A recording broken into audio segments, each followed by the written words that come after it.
지금 저희들은 고3 학생이 수능을 준비하는 것처럼 6월 28일 행복축제를 위해서 우리 성도님들이 기도도 하시고 또 태신자들을 위해서 만남도 가지시고 수험생의 마음으로 하루하루를 살고 계신다고 생각이 되어집니다.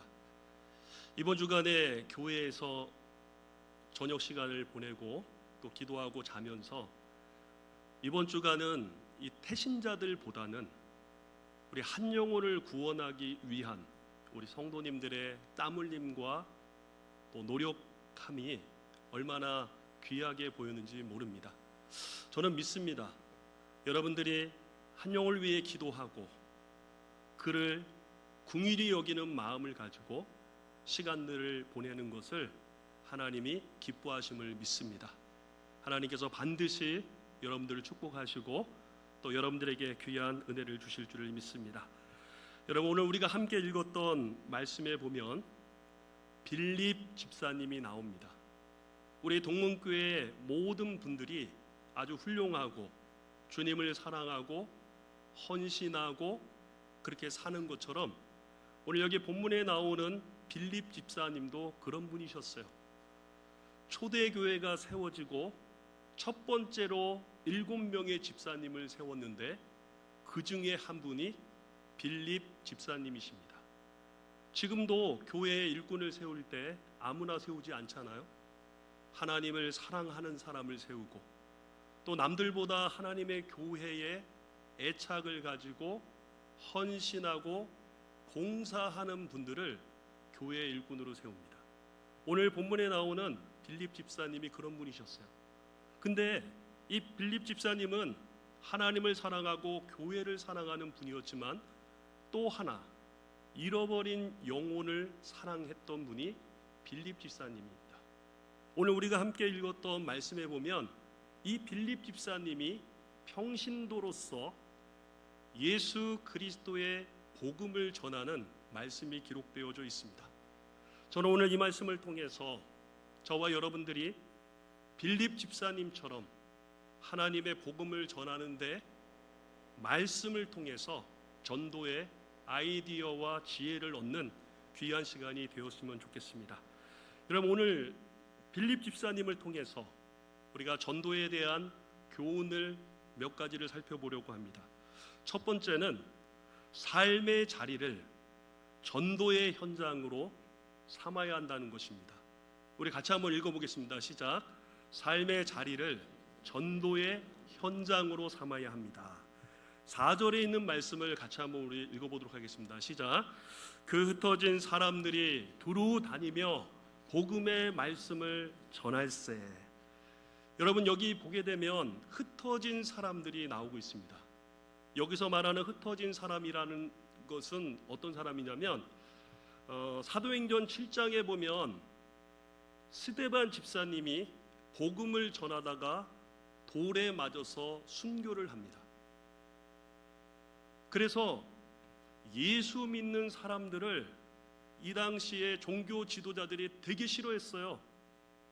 그래서 스데반 집사님을 죽이고 또 스데반 집사님처럼 예수를 믿는 사람들을 박해하는 일들이 예루살렘에 나타나게 되었어요.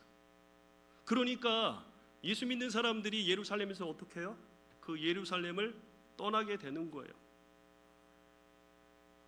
대구에서 예수 믿었을 때 정부가 핍박하고 예수 믿는 것 탄압하면 어떻게 돼요? 대구를 떠나야죠.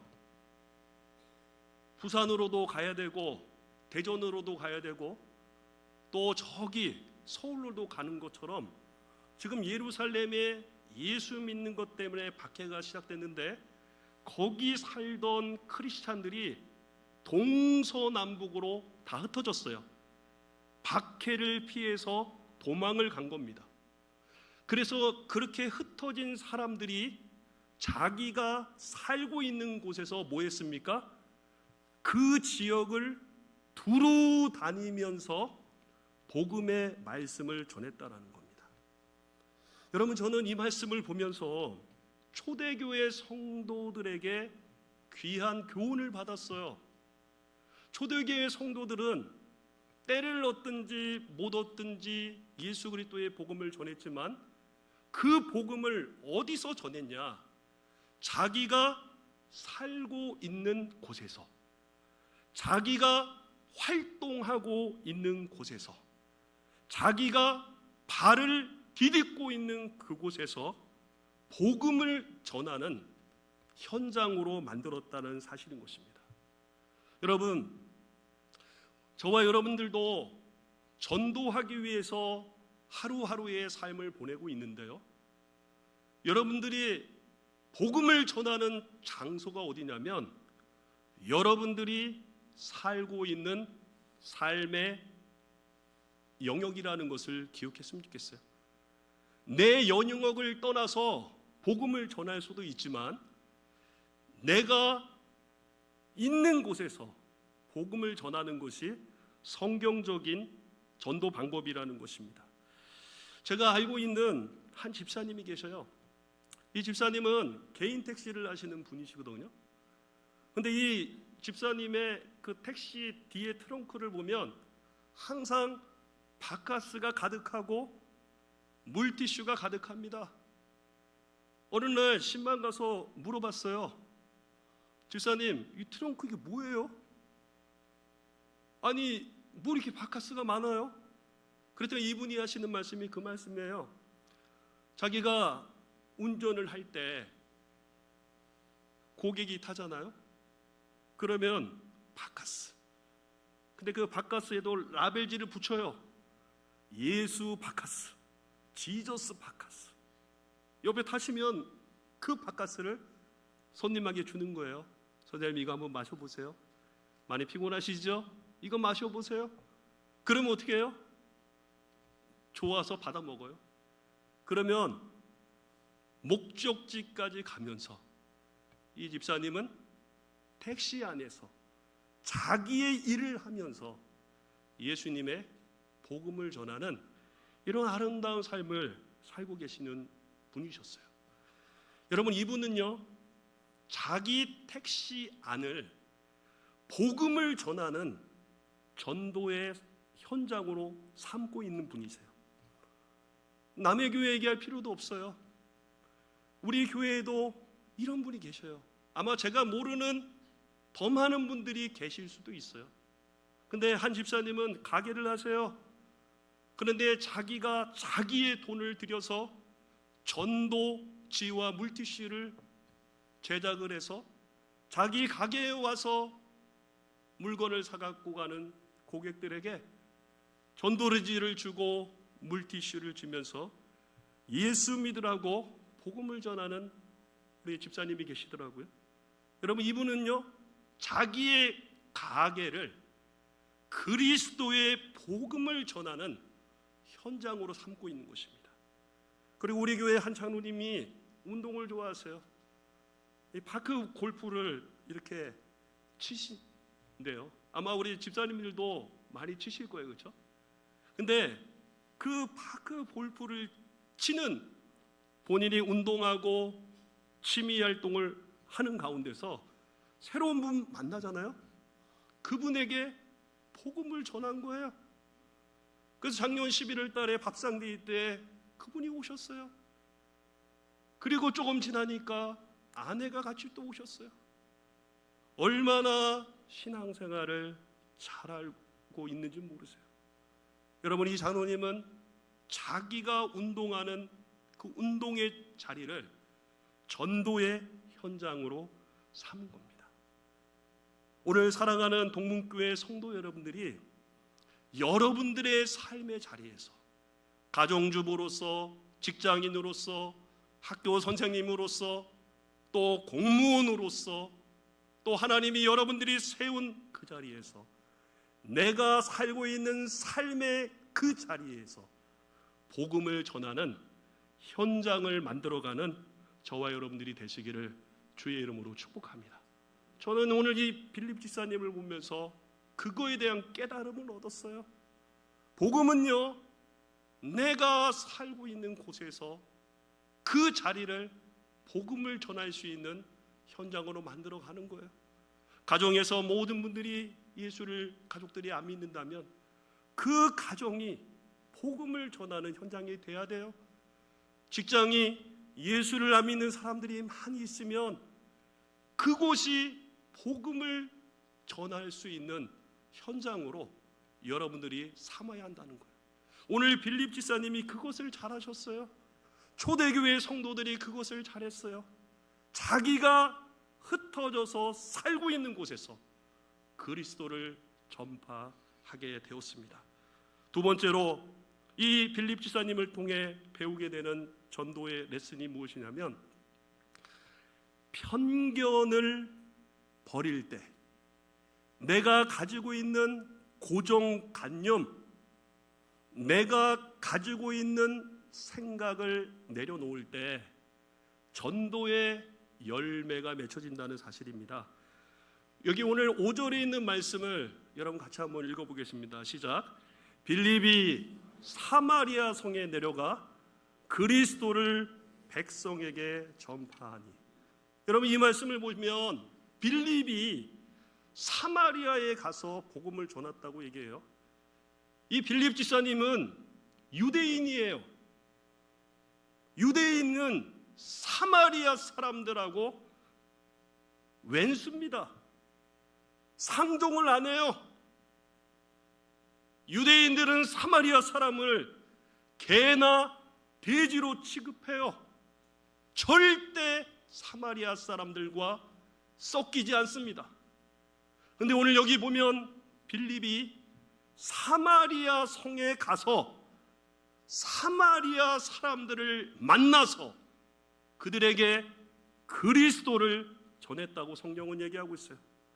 여러분, 저는 이 말씀을 보면서 유대인도, 이 유대인들처럼 빌립도 편견이 있어요. 편견이 있다고요.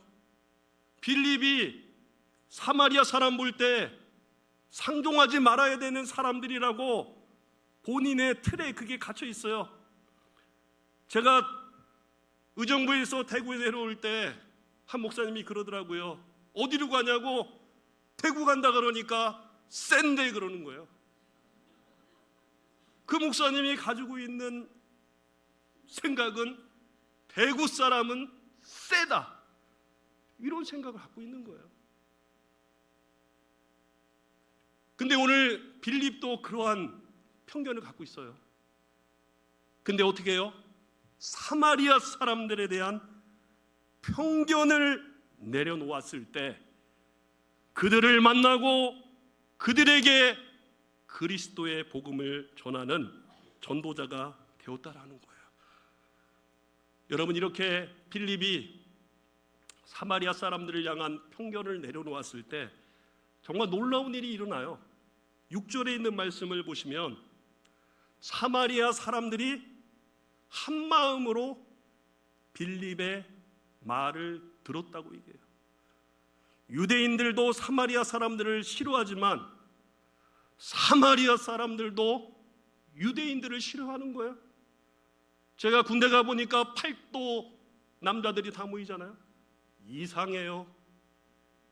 경상도 사람과 전라도 사람은 왼수더라고요. 전 왜 그런지 모르겠어요.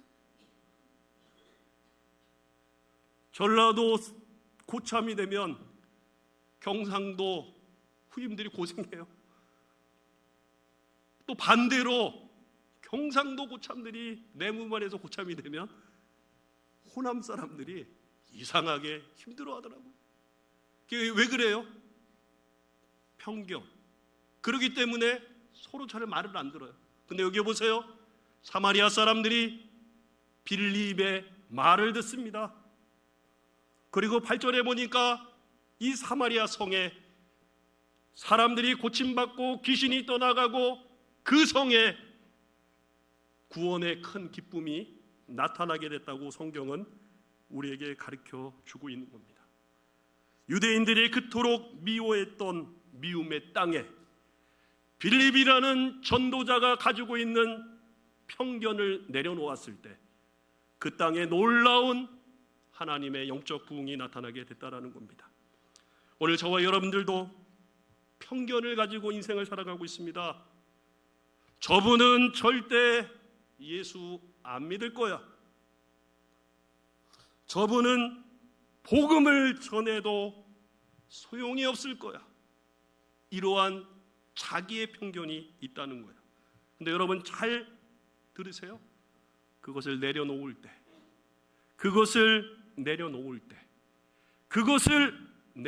때, 성령이 상대방에게 역사하는 은혜가 나타나게 될 줄을 믿습니다. 제가 아는 송호균 선교사님이라는 분이 계세요. 사진 한번 보내주세요. 이분이 일본 선교사예요. 지금 일본에 가서 한 30년 정도 사역을 하신 선교사님이에요. 이분이 종로 인사동에 있는 승동교회를 다니고 있었어요. 이분이 성악을 전공했거든요. 그때 서울대학교에서 성악을 전공하고 있었어요. 근데 이분이 예배를 드릴 때에 하나님께서 마음에 감동을 주신 거예요. 너는 일본에 가서 복음을 전해라. 완전히 이분이 무시했어요. 왠지 아세요? 이분의 할머니가 일제강점기 시대에 일본 군인들에게 끌려가서 위안부로 가버린 거예요. 그리고 이분의 할아버지가 일본 사람들에게 순교를 당했어요. 그러니까 이 선교사님에게는 일본 하면 못된 것들, 절대 용서할 수 없는 사람이라는 게 자기 마음에 자리 잡고 있었던 사람이에요. 그런데 하나님이 어떻게 해요? 일본으로 가라. 그래서 어느 날 이분이 성경을 읽다가 요나서를 읽게 된 거예요. 요나서를 쭉 읽다 보니까 그 성경에 나오는 요나가 나요. 자기가 요나라는 것을 발견한 거예요. 요나도 그랬잖아요. 이스라엘 백성들을 괴롭혔던 아수르 제국의 사람들에게 복음을 전해요. 저들은 하늘에서 불이 떨어져 망하는 것이 마땅한데 내가 왜 가서 저들에게 복음을 전해서 하나님의 심판을 면하라고 복음을 전합니까? 그래서 안 갔잖아요. 그 모습을 보면서 이 선교사님이 내가 요나요, 나 요나 그걸 깨닫고 일본에 대한 편견을 내려놓았어요. 가서 복음을 전하자. 사모님과 아들 하나 있는데 데리고 일본으로 갔어요. 거기서 가정에서부터 개척을 시작했어요. 우리 한인들을 위해서 개척한 게 아니라 현지 일본인들을 위해서 개척했어요. 복음을 전했어요. 사람들이 안 오죠. 2년, 3년, 4년, 5년. 그래도 일본 사람들은 예수를 믿는 사람이 있을 것이다. 일본이 대한민국보다 100년 더 빨리 복음이 들어왔으니까 예수를 믿는 사람이 있을 거야. 5년을 복음 전파에 힘썼어요. 근데 어떤 일이 일어나요? 다음 사진 보세요. 5년 만에 교회를 세웠어요. 여러분 놀라지 않죠? 일본에서 개척해서 이런 교회를 세운다는 것은 한국 교회가 여의도 순복음교회를 세운 거하고 똑같은 거예요. 그리고 어떤 일이 일어납니까? 다음 사진 보니까 아이들이 바글바글한 거예요. 한국 애들이 아니에요. 일본 애들이에요. 이 사진을 보면서 우리 교회 주일학교보다 더 많다. 다음 사진 보세요. 그의 아들이 찬양 선교사가 되어서 오후 예배도 우리 일본 아이들에게 이렇게 복음을 전하는 거예요.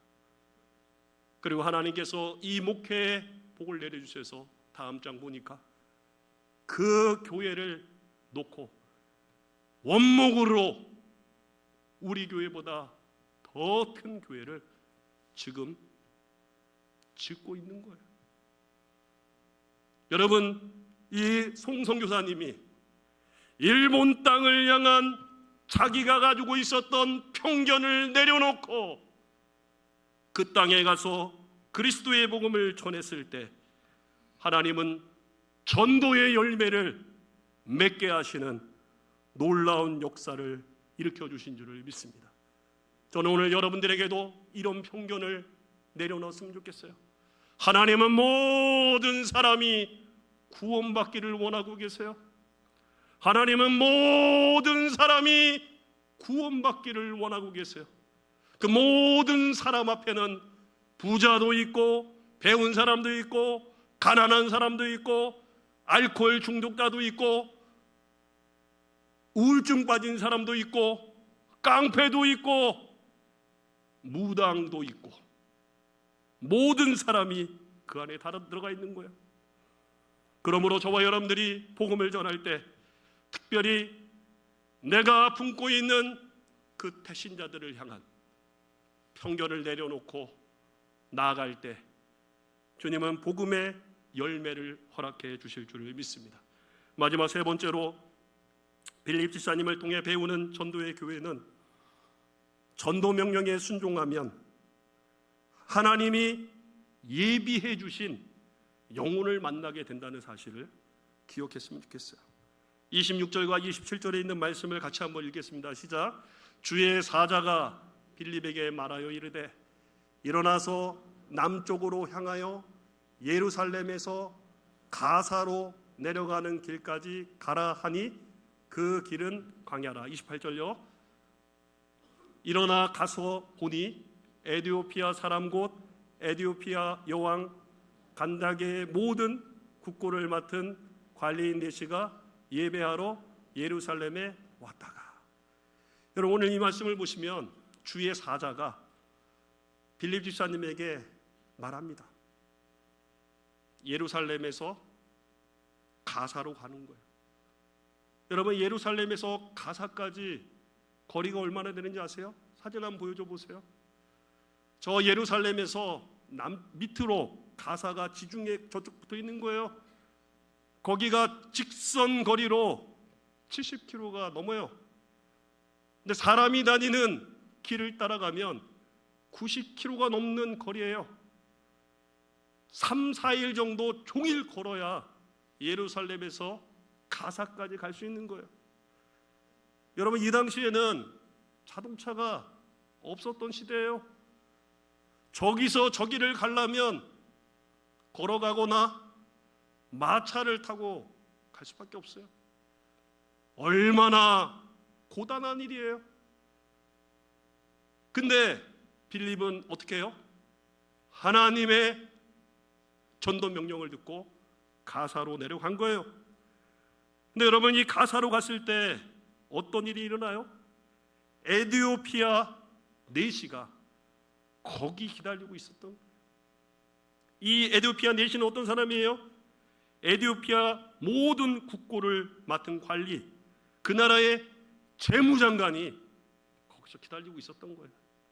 그래서 빌립이 그에게 이사야서 53장을 읽고 그가 누군지 몰랐는데 그분이 예수 그리스도임을 알게 하고 예수 그리스도의 복음을 전했을 때 그가 거기에서 강에 가서 세례를 받고 예수를 믿고 자기의 땅에 돌아가서 아프리카 대륙이잖아요.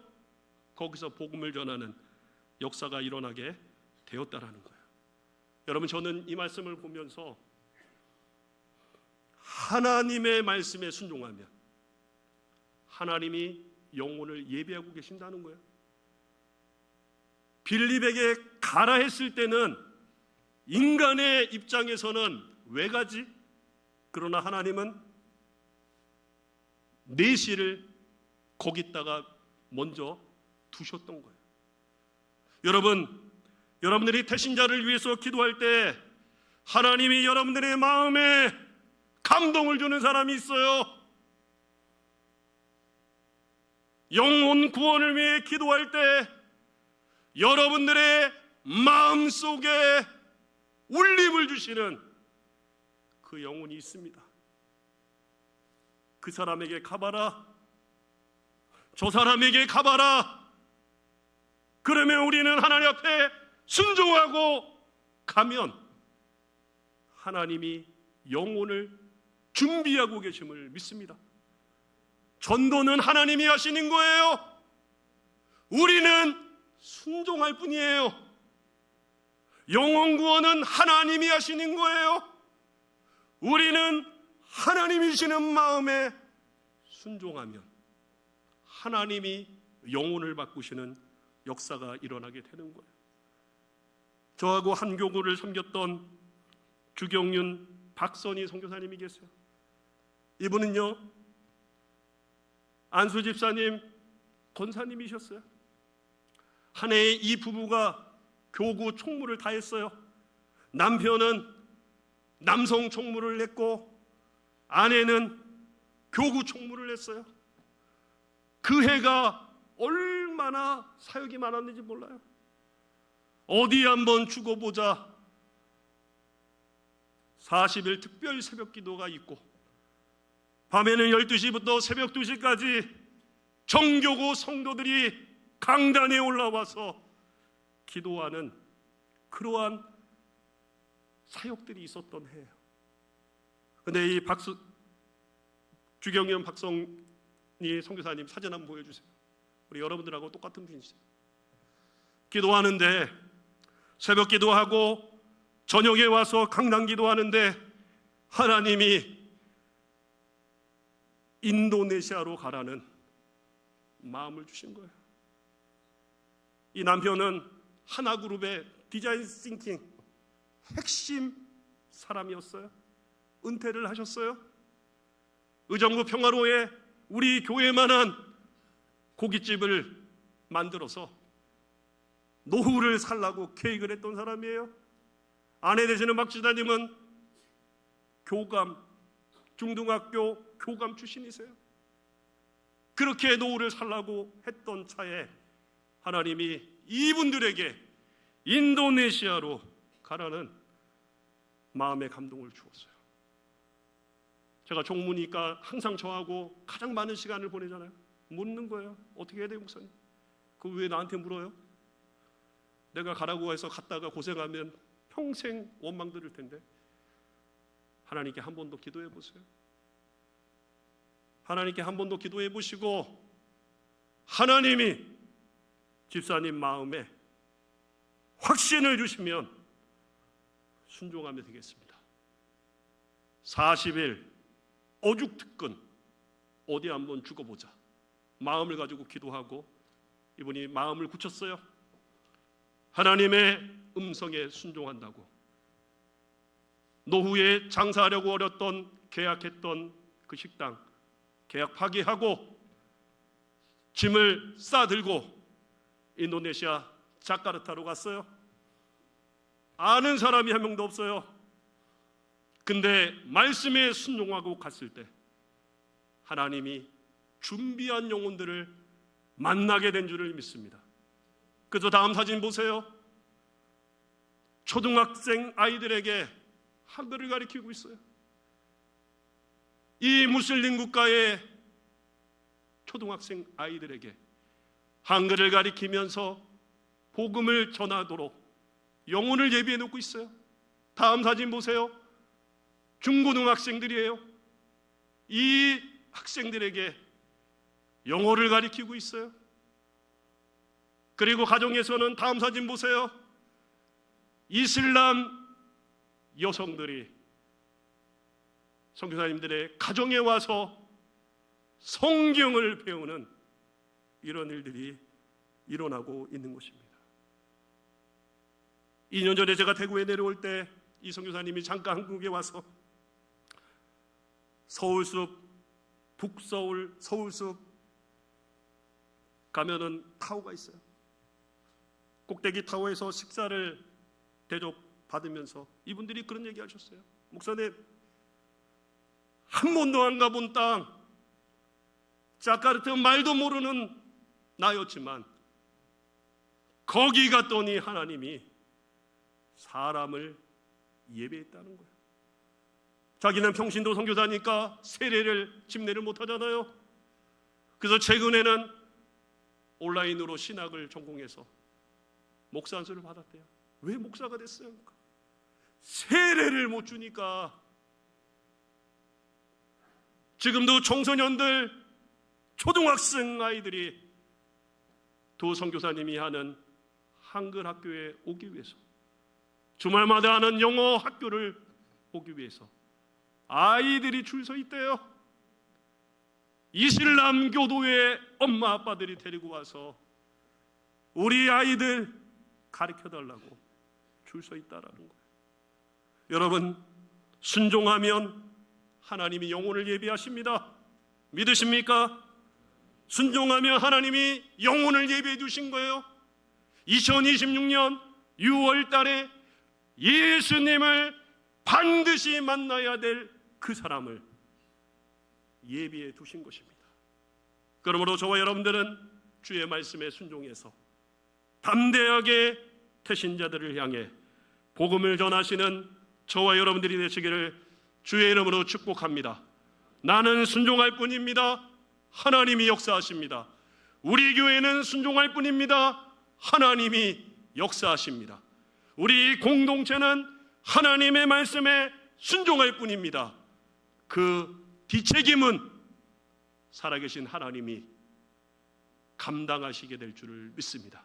이러한 믿음의 확신을 가지고